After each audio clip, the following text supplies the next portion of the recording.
Et bonjour à tous et à toutes et bienvenue dans cette émission nommée Et si. Donc nouvelle émission, donc pour vous rappeler le concept, c'est une émission où nous allons parler de différents sujets, mais de différents sujets de fiction et d'apporter une note scientifique à celle-ci.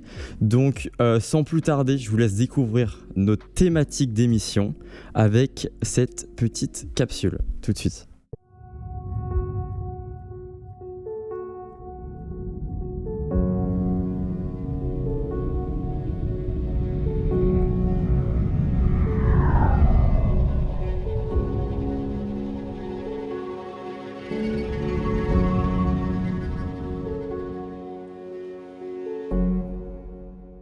Moi, je vous propose que tout de suite, on va passer à notre rubrique Et si. Donc, aujourd'hui, on va parler, donc vous avez pu voir, de Et si les dinosaures n'avaient pas disparu, et si cette météorite n'avait pas atteint la Terre. Moi, j'ai une question, et je pense que beaucoup de personnes ont cette question-là, ça peut paraître simple, mais qu'est-ce qui serait passé ? Alors c'est vrai que cet impact de météorite marque une extinction majeure, hein. On en a 5 dans le contexte géologique, on enregistre 5 et on en a 7 dernières, hein, qui est la 5e, qui se déroule il y a 66 millions d'années. S'il n'y avait pas eu cette catastrophe, entre guillemets, eh bien, après les dinosaures, après cette extinction majeure, il y a eu aussi, eh bien, la vie a connu des perturbations, etc. Et du coup, mais pas de majeure comme celle d'il y a 66 millions d'années. Donc on peut en effet supposer qu'il y aurait toujours parmi nous, qu'il y aurait toujours ces dinosaures. Alors, ils y sont toujours, parce qu'on parle de la disparition des dinosaures, mais il y a 66 millions d'années, ce sont les dinosaures non aviens qui disparaissent. D'accord. Les dinosaures aviens sont toujours parmi nous. Et on peut préciser justement cette différence des dinosaures aviens Bah oui, alors c'est ceux qui ressemblent aux oiseaux, c'est Okay. ceux qui ont des plumes. à travers qui ont des plumes et qui sont donc à travers les oiseaux, eh bien il y a les dinosaures sont toujours là entre guillemets. Ok. Ce qui est très important aussi et si ça n'avait pas existé ou s'il n'y avait pas eu, il y a le principe très important de contingence, c'est-à-dire que ce qui peut arriver, mais ne peut ne pas arriver aussi. Et la vie, elle se fait, et ça, grande dame des religieux souvent, c'est que ça se fait par hasard. C'est le hasard et non pas un dessein intelligent qui nous construit en disant qu'on va commencer de zéro et on va terminer par les hommes. C'est le hasard qui fait qu'à un moment donné, cette forme de vie va pouvoir exister. Il se peut que si jamais on revienne en arrière et qu'on fasse 2 fois le même scénario, eh bien si ça se trouve aujourd'hui on ne serait pas encore la même chose. C'est-à-dire que ça dépend vraiment de certains paramètres. Ça, c'est l'impact, on va dire, le gros domino qui démarre, mais qui en enchaîne plein d'autres et qui, en fait, j'imagine que la chaîne alimentaire derrière Bien sûr, on l'explique comme ça, la disparition des dinosaures, ou en tout cas la disparition des espèces qui marquent cette grande extinction, s'est étalée sur plusieurs dizaines, voire centaines de milliers d'années. Donc ça a duré très longtemps. C'est vrai que les pauvres petits dinosaures qui étaient qui se trouvaient au niveau du cratère, bon là, je pense que en quelques secondes c'était réglé. C'était du poulet cuit, hein. Voilà, par contre, eh bien, pour les autres, cet impact et ce volcanisme conjugué aurait dégagé un tas de poussière qui aurait occulté bien les rayons du soleil. Et puis en fait, on parle d'une rupture de la chaîne alimentaire puisque les végétaux se seraient raréfiés, les dinosaures herbivores auraient manqué de ressources, auraient tout doucement disparu. Et puis après, c'est au tour des carnivores qui se nourrissent des herbivores et qui auraient décliné tout doucement. Derrière chaque extraction de masse, on va observer une radiation des espèces. En fait, la catastrophe va libérer des niches écologiques qui va permettre en fait à d'autres organismes d'émerger et puis de se diversifier. Il faut comprendre que par exemple, l'avènement des dinosaures était un peu les rois de la jungle, on pourrait dire, sauf qu'avec cette extinction de masse, il n'y a plus de dinosaures. Les mammifères qui étaient tout petits à ce moment-là, du coup ont pris la place. Et aujourd'hui, ce sont les animaux majeurs, je veux dire, en termes de forme et de taille, ils sont les plus grands. Ils ont pris la place des dinosaures.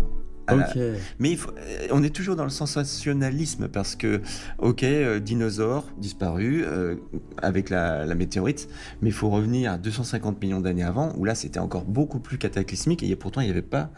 Là, on a une extinction de 95% des espèces marines, 75% des espèces terrestres, 50% des familles ont disparu, mais à chaque fois on a une explosion arrive après. C'est impressionnant, c'est d'abord extinction, d'un coup, pouf, ça repart de chaque côté. Notre cerveau, il est pas il est conditionné par notre mode de vie. C'est-à-dire que nous, au-delà de 100 ans, c'est compliqué pour nous. À 150 ans, ça commence. On a un problème au niveau spatial et temporel. Donc 150 ans, voilà, on parle de milliers de kilomètres, on est capable de les faire en voiture. Mais déjà quand on commence à parler de la distance Terre-Lune, ça commence à devenir compliqué. De Terre-Mars, quand on parle d'années-lumière, Oui, bah là, c'est... on parle d'années-lumière, on sait même pas ce que c'est. C'est histoire de donner en fait une valeur à quelque Voilà. chose, mais sinon... Et on n'aime pas trop la nuance. C'est-à-dire qu'à un moment donné, disparition des dinosaures, c'est il y a 66 millions d'années. Donc on imagine dans l'esprit, tac, ah bah, ça y est, ils sont disparus. Ouais. Ça a pris des milliers d'années. Ah oui, c'est Ça a ça. pris des milliers d'années. Et d'ailleurs, c'est ce qui fait tout l'enjeu aussi actuel, c'est que nous, ça fait à peine 200 ans que les espèces commencent à disparaître, ce qui est un temps, mais qui même pas, mais c'est même pas imaginable. Pour nous, ça fait beaucoup. On dit, mais c'est pas grave, les dinosaures, ils sont morts. Sauf que tu disais, les dinosaures, c'est des milliers d'années. Et aujourd'hui, on a une accélération de la disparition des espèces qui est incroyable. Et donc du coup, on parle, c'est même 100 ans, je dirais. Sur 100 ans, il y a un nombre d'espèces qui a disparu comme jamais avant ça s'était passé. Mais du coup, est-ce qu'on parlerait d'une nouvelle extinction de masse à l'heure actuelle? On est en train de Ok. vivre, La 6e, il y en a certains l'avancent. Donc qui est en 6e. cours sous nos yeux en fait, Ah oui, à l'heure tout à actuelle, fait. on la vit nous-mêmes. Oui. Et aux grandes dames de certains qui n'aiment pas trop ça, c'est de notre faute. De toute façon, l'homme est Ouais. une espèce invasive.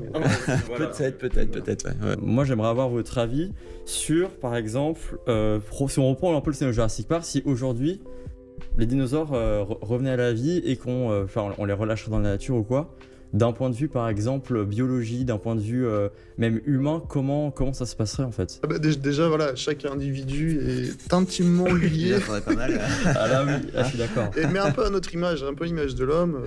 Voilà, chaque être vivant est intimement lié à son environnement. Et du coup, là, il serait complètement dissocié de son environnement. On lui laisse pas 2 minutes. C'est clair et net. C'est-à-dire qu'il doit se nourrir, il doit avoir une chaîne alimentaire, peut-être des conditions climatiques particulières. Enfin bref, il est parfaitement adapté à son environnement. Donc si on ne prend pas l'environnement avec, si on le télescope et bien dans un autre environnement, c'est évident qu'il ne va pas survivre, c'est impossible. Moi, je prends toujours l'exemple quand les enfants me disent « Ah, de toute façon, le plus évolué, c'est celui qui est le plus fort. » On dit toujours Oui. c'est la loi du plus fort. Dans la nature, c'est pas la loi du plus fort, c'est la loi du plus adapté. Il y a un exemple qui est extrêmement simple. Vous prenez un éléphant et un manchot, quel est le plus fort? Bon, l'éléphant. Ok, pas de problème. Vous mettez les deux sur une banquise, qu'est-ce qui se passe? Ah, exactement, ça L'éléphant, il coule, en moins de 2 minutes, de toute façon, il est mort de froid. Donc là, c'est pareil, si on va pousser à l'extrême, on va mettre un dinosaure sur la banquise, il va rien faire.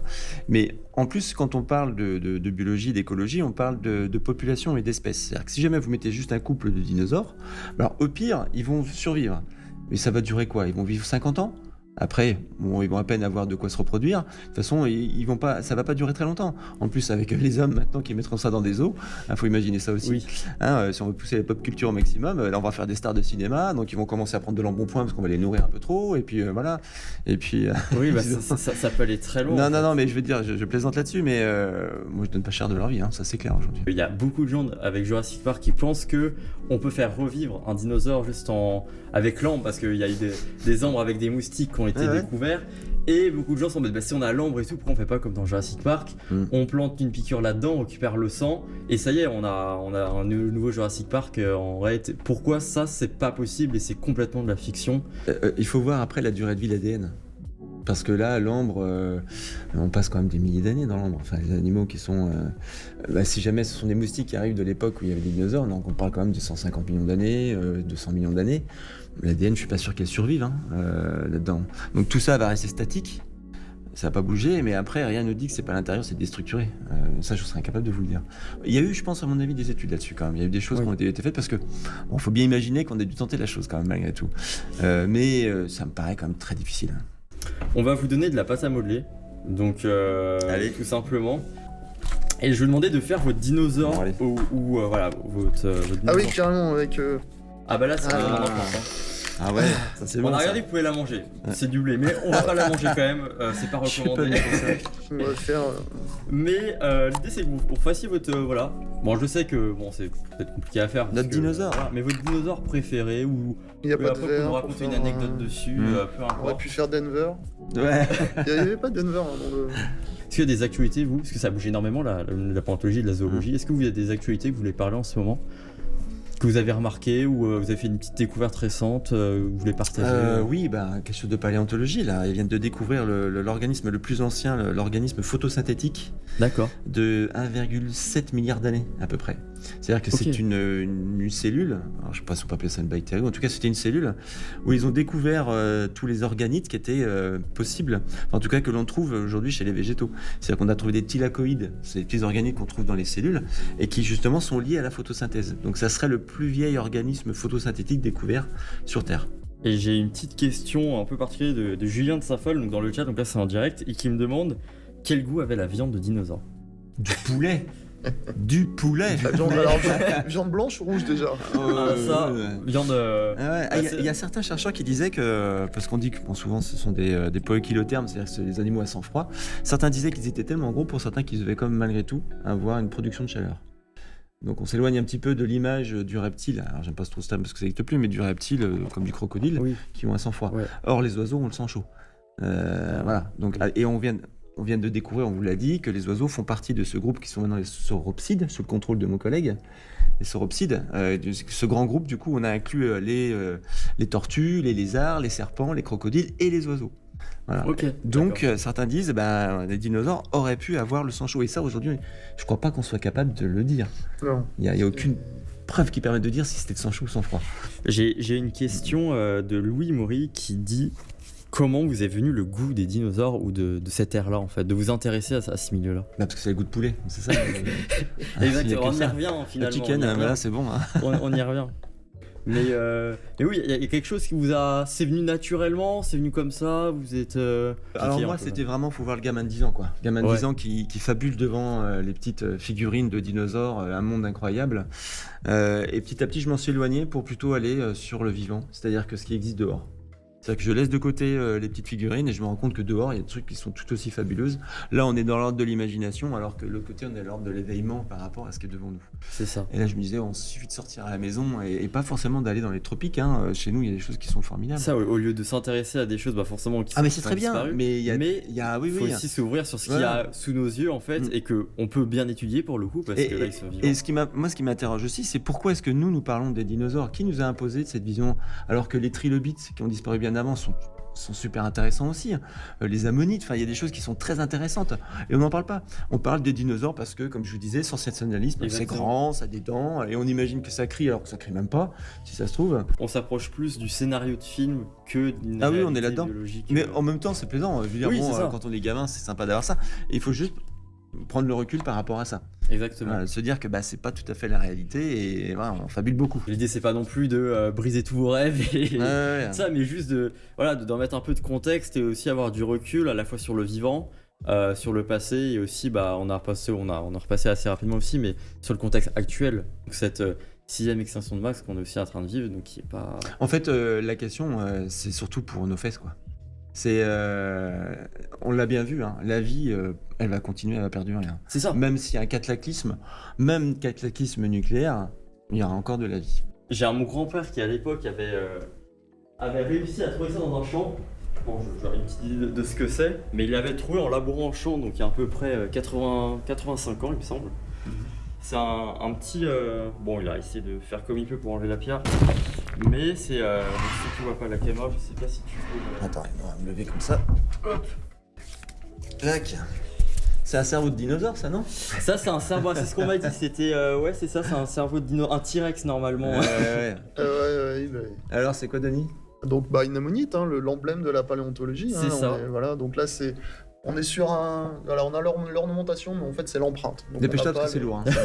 On va synthétiser un petit peu. On peut raconter évidemment plein de choses. Alors, ce qui est amusant, c'est que ce grand groupe des ammonites, donc on est chez les céphalopodes, ont disparu en même temps que les dinosaures. Donc, en fait, ils ont été impactés, c'est le cas de le dire, par la météorite. Et puis, c'est cette grande extinction du Crétacé tertiaire. Mais c'est vrai qu'on ne se rend pas compte de l'impact.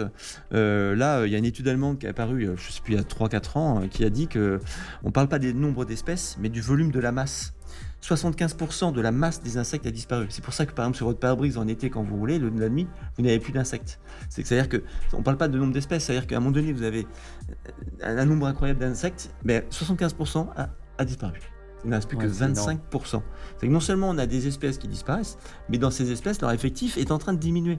Donc là, et les insectes sont, je ne dirais pas que c'est à la base, mais c'est comme un élément extrêmement important dans les écosystèmes, parce qu'ils font plein de choses, notamment au niveau de la pollinisation avec les abeilles et d'autres insectes encore.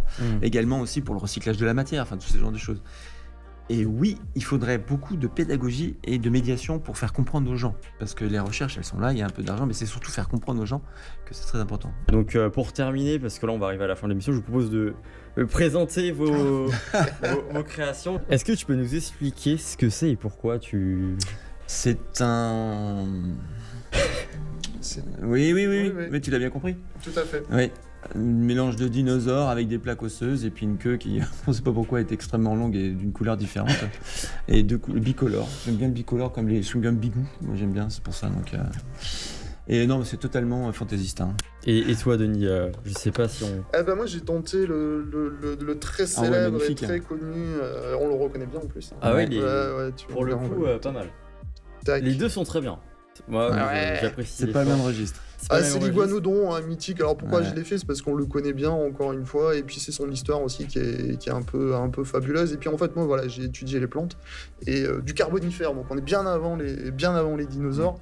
Et puis en fait c'est un dinosaure qui a été découvert par des mineurs qui exploitaient le charbon. Ok, d'accord. Et on avait une espèce de corne en fait qu'on savait pas où la mettre. Et au début des interprétations, on en faisait un petit un peu à l'image du Mini-corne. rhinocéros, etc. On savait Là, pas voilà où la mettre cette... licorne.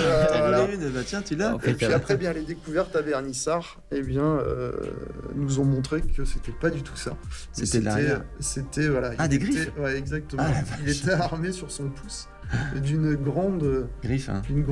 voilà, Ah, étonnant, ça. qui Incroyable. lui servait certainement à se défendre. Le Muséum d'histoire naturelle de Nantes, du coup, propose plein de merveilleuses choses qui sont ouverts. Donc vous êtes ouvert pas le mardi, mais vous êtes Ouais. ouvert du lundi au dimanche. Bon, au les deux dimanche. dimanches, sauf le mardi. hein. C'est ça, sauf le mardi. Donc vous avez toute l'occasion d'aller vous voir, parce que vous y êtes forcément, et découvrir. Donc il y a une exposition en particulier en ce moment.